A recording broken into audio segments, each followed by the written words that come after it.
بسم اللہ الرحمن الرحیم۔ السلام علیکم۔ میری ایک ہی بیٹی تھی، وہ بھی بہت معصوم تھی۔ اسے زمانے کے بارے میں زیادہ پتہ نہ تھا۔ ہم لوگ چھوٹے سے علاقے میں رہتے تھے، ہمارا گھر بھی چھوٹا سا تھا۔ میری بیٹی کی طبیعت کافی عرصے سے بہت زیادہ خراب تھی، لیکن سمجھ نہیں آ رہا تھا کہ کیا ہو رہا ہے۔ پہلے تو اس کی طبیعت خراب ہوئی تو میں نے اسے گولی دے دی، پھر پھکی چٹا دی، پر اس نے کہا کہ میرے پیٹ میں بہت زیادہ درد ہونے لگا ہے۔ میں اسے ڈاکٹر کے پاس لے گئی۔ یہ سرکاری ہسپتال تھا، پتہ نہیں کیوں آج یہاں بہت زیادہ رش لگا ہوا تھا۔ میں ڈاکٹر کے پاس چلی گئی۔ ڈاکٹر نے چیک اپ کیا اور اسے بھی کچھ سمجھ نہ آئی تو پھر اس نے ایک ٹیسٹ لکھ کے دے دیا۔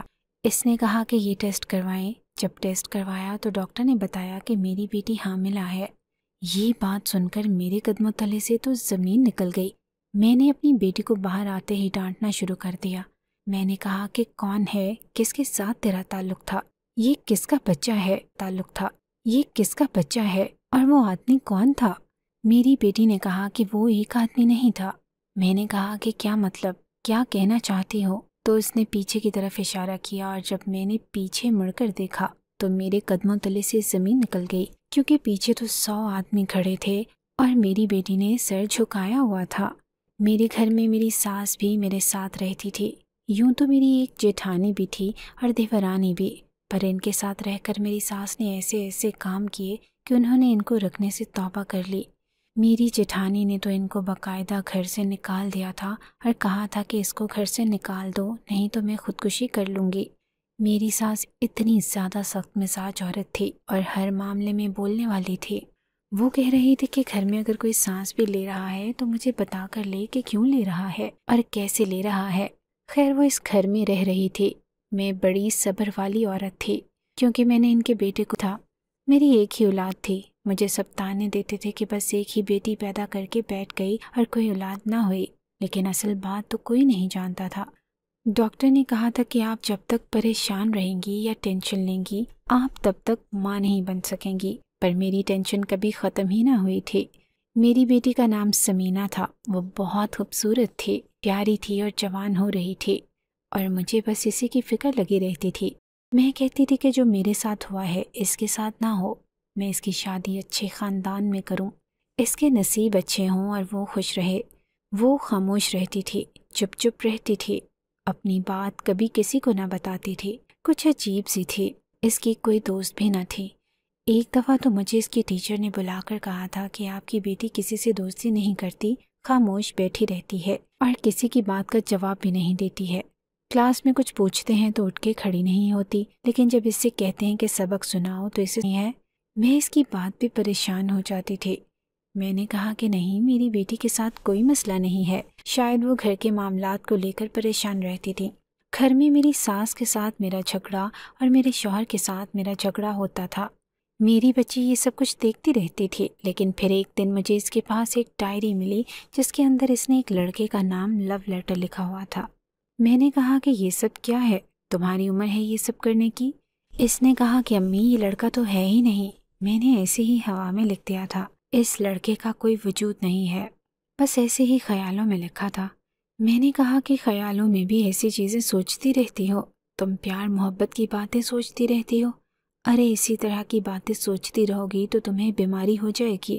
جو عورت ہمیشہ پیار محبت کی باتیں سوچتی رہتی ہے نا، اسے ہسٹیریا ہو جاتا ہے۔ تیری دادی میری جان لے لے گی، کہے گی کہ میں نے تو یہ سب کچھ سکھایا تھا، تربیت ہی ایسی کی ہے، میں کہاں جاؤں گی اور میں کیا کروں گی؟ ہمارے خاندان میں پہلے بھی کچھ عورتوں کے ساتھ یہی معاملہ تھا کہ ان کو ہسٹیریا ہو گیا تھا۔ کہتے ہیں کہ جو عورت شادی کے بارے میں سوچتی رہتی ہے، اسے شادی کا بہت شوق ہوتا ہے، اسے یہ بیماری ہو جاتی ہے، اور اس کی علامات کچھ ایسی لگتی ہیں کہ جیسے کسی کے اوپر حاضری ہو گئی ہے یا اس کے اندر کسی عصیب کا سایہ ہے۔ انسان پاگل ہو جاتا ہے اور چیختا چلاتا ہے، اپنا گلا پکڑ لیتا ہے، اس کی آواز بدل جاتی ہے، اس کے اندر بہت زیادہ طاقت بھی آ جاتی ہے، اور وہ الٹی سیدھی باتیں بھی کرتا ہے۔ لیکن جب ایسی لڑکیوں کی شادی ہو جاتی ہے تو وہ بالکل ٹھیک ہو جاتی تھی، اور لوگ کہتے ہیں کہ اس بیماری کا علاج شادی ہی ہے۔ میری بیٹی اگر خیالوں میں ایسی رومانٹک باتیں سوچتی تھی تو ہو سکتا تھا کہ اس کے ساتھ بھی یہ سب کچھ ہو جاتا، اسی لیے میں پریشان رہتی تھی۔ آج کل وہ کالج جا رہی تھی، اس کا کالج شروع ہو گیا تھا۔ وہ تھی بھی بہت خوبصورت اور کالج کے باہر ہی لڑکوں کا کالج بھی تھا۔ دراصل اس کالج کے 2 حصے کیے گئے تھے، ایک حصہ لڑکیوں کے لیے اور دوسرا حصہ لڑکوں کے لیے۔ ویسے تو لڑکیاں لگ ہی بیٹھتی تھیں، لیکن جب چھٹی ہوتی تھی تو سب ایک دوسرے کو دیکھ سکتے تھے، آمنے سامنے ہی رہتے تھے۔ بس میرا دل میری بیٹی کی طرف سے پریشان ہو رہا تھا، اور پھر آئے دن محلے میں ایسی باتیں بھی تو سننے کو ملتی تھیں کہ کبھی کسی کی بیٹی بھاگ گئی تو کبھی کسی کی بیٹی حاملہ ہو گئی تو یا یہ ہو گیا یا وہ ہو گیا، پتہ نہیں کیا کچھ ہو رہا تھا۔ ہمارے محلے میں ایک نیا کرانے والا آیا تھا۔ جو پرانا کرانے والا تھا وہ سب کے رشتہ دار جیسے ہی تھا، کیونکہ وہ بہت جوان تھا جب اس نے یہاں پر دکان بنائی، اور اب وہ بوڑھا ہو گیا تھا۔ میں نے خود اس کو بچپن میں ہی دیکھا تھا۔ بچپن سے میں اس کی دکان سے چیزیں لیتی تھی۔ پھر میری بھی شادی ہو گئی، میری بھی بیٹی جوان ہو گئی۔ اسی طرح سب کے بھی اس کے ساتھ اچھے معاملات تھے۔ سب اسے بابا جی کہتے تھے، چاچو کہتا، کوئی ماموں کہتا۔ لیکن اس نے دکان ختم کر دی، سب کو بڑا برا لگا تھا۔ اب اس کی جگہ ایک نئے دکان والے نے دکان بنا لی تھی۔ کریانے والے اکثر سر درد کی گولیاں اور دوائیاں بھی رکھ لیتے ہیں۔ پیناڈول تو ہر دکان سے مل جاتی ہے، جبکہ ایسا نہیں ہونا چاہیے، لیکن لوگ ڈاکٹر کے پاس جانے سے گھبراتے ہیں۔ یہ ڈاکٹر زیادہ پیسے لے لے گا تو 10 یا 20 روپے کی گولی لے کر کھا لیتے ہیں تاکہ سکون آ جائے، اور ہم لوگ بھی ایسے ہی تھے۔ ڈاکٹر کے پاس جاتے ہوئے ڈر لگتا تھا کہ پتہ نہیں اس کی فیس کتنی ہوگی، 3-4 ہزار کی دوائیاں رکھ دے گا اور 800-900 کرایہ لگ جائے گا۔ وہ الگ ایک چکر، 5-7 ہزار کا تو پڑ ہی جائے گا۔ غریب بندہ 5-7 ہزار کہاں سے لائے؟ اگر اسے 20 روپے کی گولی سے آرام آ رہا ہے تو ظاہر ہے وہ گولی ہی کھا لے گا۔ لیکن اس دکان والے نے پیناڈول کی گولی نہیں رکھی ہوئی تھی۔ یہ کہتا تھا کہ مجھے حکمت کا شوق ہے اور میں حکمت بھی کرتا ہوں۔ اس نے اپنے پاس سے ہی کوئی سر درد کی گولیاں، ایسی ہی کوئی فضول سی گولی ہوگی۔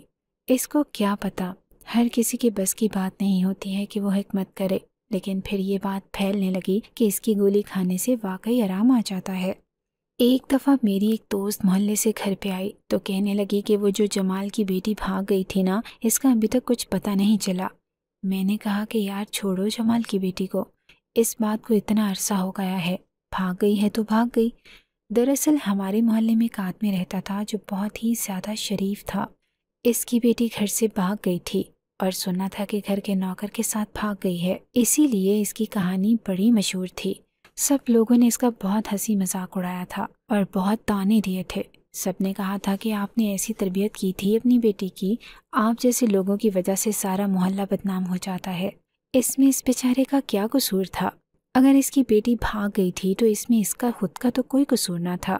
اس نے خود تو نہیں اپنی بیٹی کو کہا ہوگا قصور تھا۔